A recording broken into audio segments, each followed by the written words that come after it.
Finding Nemo. At the edge of the Great Barrier Reef, two clownfish were admiring their new home, and they had moved in just in time, too. Coral and marlin were going to be parents soon. All around them, families of colorful fish darted from one coral to the next. The neighborhood was great, but it was far from perfect. Dangerous fish lived nearby. Outside their home, Coral spotted a hungry barracuda looking at her eggs. She quickly swam to save them. "No!" Marlin cried, dashing to stop her. But it was too late. In the blink of an eye, the barracuda got what it came for, and Coral too. Only one injured egg was left of Marlin's family. With a heavy heart, Marlin held the egg in his fins and said, "I promise I will never let anything happen to you, Nemo." Soon, Nemo was ready for his first day of school, but Marlin was not. He didn't want to let Nemo out of his sight. "What's one thing we have to remember about the ocean?" Marlin asked Nemo. "It's not safe," Nemo replied. He had heard this question 1,000,000 times. So when Marlin learned that the class was swimming to the drop-off, he panicked and went to find his son. He did not want Nemo near the open water. At the drop-off, Marlin saw Nemo and his friends playing a dangerous game.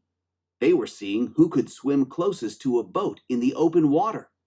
"Nemo, no!" Marlin cried. "You think you can do these things, but you just can't, Nemo." Nemo was embarrassed. "I hate you," he said.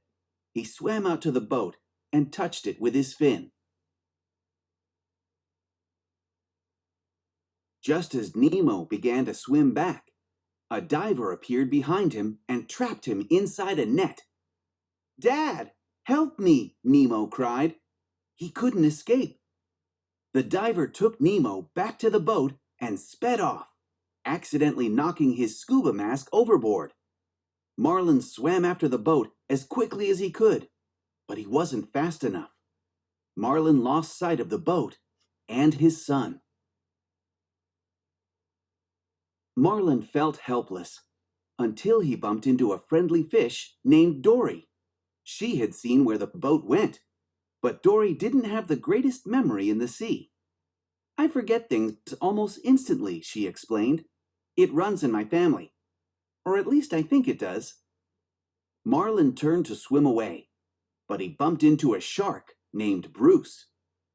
Bruce invited Marlin and Dory to a little get-together at an old shipyard nearby. Marlin was sure it was a trap, but the fish didn't really have a choice. They followed Bruce to an old sunken ship where two other sharks were waiting. In the shipyard, Marlin spotted the scuba mask. There were words on the strap, a clue. But when Bruce got hungry, he attacked Dory and Marlin. He chased them through the shipyard. Dory and Marlin barely escaped, and in the rush, Dory accidentally dropped the mask, their only clue, into the deep, dark water below. Miles from his home, Nemo was trapped inside a fish tank in a dentist's office. It just so happened that the other fish in the tank were friendly. They were even friends with a pelican named Nigel. The tank gang liked Nemo so much that they decided to make him part of their club. "Tonight, we give the kid a proper reception," said a fish named Gil. That night, Nemo swam through a stream of bubbles called the Ring of Fire. "From this moment on, you will now be known as Shark Bait," said Gil. Soon after his initiation, Nemo learned he was in danger. Every year, the dentist gave his niece, Darla, a fish for her birthday, and she had a history of making her presents go belly up. This year, Nemo would be her gift. "We can't send him off to his death," Gil said. He had a plan. Deep in the ocean, Marlin and Dory swam into a dark canyon after the mask. When they reached the bottom, a faint light appeared.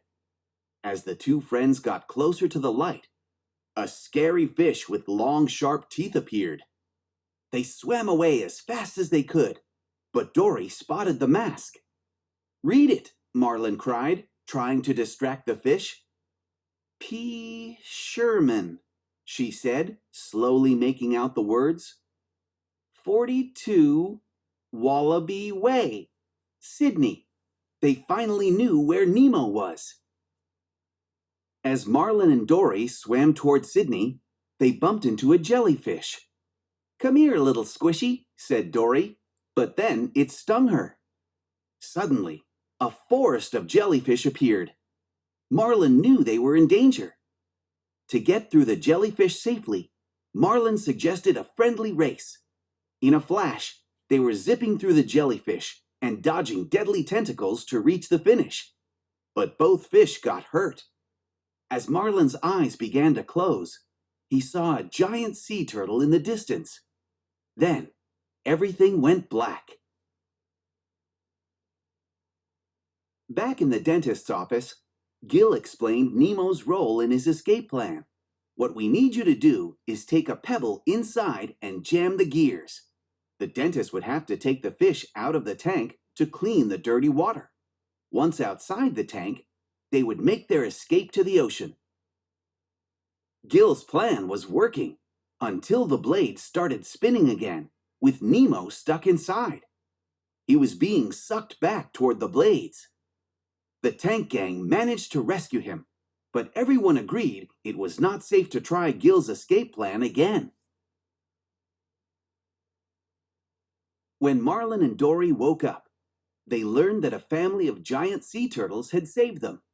Marlin told a sea turtle named Crush that he was searching the entire ocean for his son, Nemo. Crush's son, Squirt, was impressed. "You rock, dude," said Squirt. After the sea turtles dropped off Marlin and Dory outside Sydney, word of their bravery spread fast. From turtle to fish to lobster to dolphin. Soon the news spread all the way to Sydney, where Nigel the pelican heard it. Nigel couldn't wait to share the news with Nemo. "Your dad's been fighting the entire ocean looking for you," he said excitedly. Nemo was inspired by his father's bravery. He was ready to attempt Gil's escape plan again and get back home. Taking a pebble from the bottom of the tank, he swam into the filter. And this time, Nemo jammed the blades and safely made it out of the filter. "We have less than 48 hours before Darla gets here," Gil reminded them. With the jammed filter, it was time to make the tank absolutely filthy. "Be as gross as possible," he said. And they did just that. The tank was dirty in no time.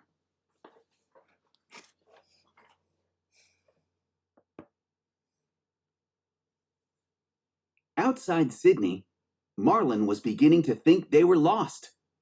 "I have definitely seen this floating speck before," he said. In the distance, a huge whale was swimming toward them. "Can you give us directions?" Dory asked in her best whale voice. When the whale didn't answer, she wasn't so sure it was friendly. Then, with little warning, the whale sucked them into its mouth. Marlin began to panic. He just knew the whale was going to eat them. He would never find his son now. "I promised him I'd never let anything happen to him," he said sadly. "You can't never let anything happen to him," Dory replied. Then nothing would ever happen to him. To their surprise, the whale dropped them off in Sydney. The next day, the tank gang woke up to a clean tank. The dentist had installed an Aquascum 2003, the best filter around. He scooped up Nemo and placed him in a plastic bag for Darla's birthday present. Nemo remembered something Gil once said: "All drains lead to the ocean." If Nemo pretended to be dead, the dentist would send him down the drain. He would be back home in the ocean in no time. That same morning, Nigel finally met Marlin and Dory. "I gotta find my son, Nemo," Marlin told the pelican. "I can take you to your son," Nigel said. Marlin and Dory hopped inside the pelican's mouth and flew straight to the dentist's office. Darla had just arrived. She was ready for a teeth cleaning and for her birthday present. "Yay! Fishy, fishy, fishy!" she cheered. Suddenly, Nigel, Marlin, and Dory stormed into the office through a window. "Hey, I found his dad!" Nigel cried. But Marlin saw Nemo in the plastic bag, belly up. "Nemo!" he gasped. They were too late, he thought. Nigel took them back to the harbor. Darla noticed Nemo was belly up as well. "Fishy?" she said. "Fishy, wake up! Wake up!" She started shaking Nemo's bag. Gil knew he had to do something. "Ring of fire!" he cried. The tank gang turned on the stream of bubbles, blasting Gil out of the tank and onto Darla's head. Darla screamed. She threw Nemo's bag into the air and it landed on a tray of sharp dental tools. The bag popped.